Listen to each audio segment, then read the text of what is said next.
temos aqui uma sequência de cortes de bulbo de caudal para cranial, uma sequência progressiva.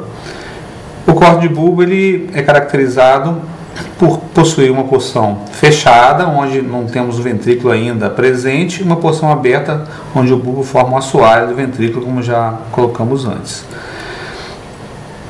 Anatomicamente, é importante localizar a posição anterior, que é dada sempre pela presença do trato córtico-espinhal, uma estrutura bem evidente na linha média, geralmente acompanhado da oliva nas suas porções mais laterais.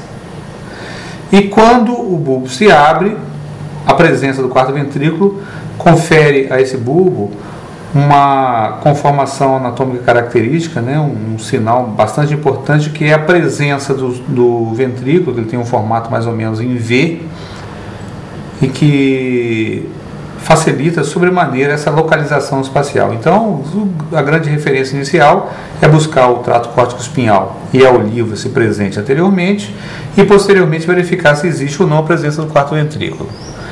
A gente vai tentar falar então um pouquinho de cada um desses planos principais e as estruturas que são melhor visíveis a peça a fresco, sem uma coloração específica.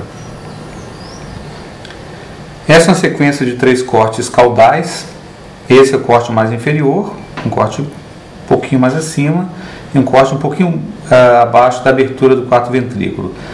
Nessas peças há sempre um grau de dificuldade grande da gente enxergar o que é a substância branca e cinzenta. Normalmente a substância cinzenta fica mais clarinha e a substância branca um pouco mais escura. Isso acontece tanto na medula como no bulbo. Nesse corte mais baixo, a gente observa que o trato córtico-espinhal muito pequenininho, já terminando, e um fenômeno bastante interessante aqui, que é a decussação das pirâmides. É possível ver o cruzamento dessas fibras na linha média. Além disso, chama atenção 3 núcleos importantes.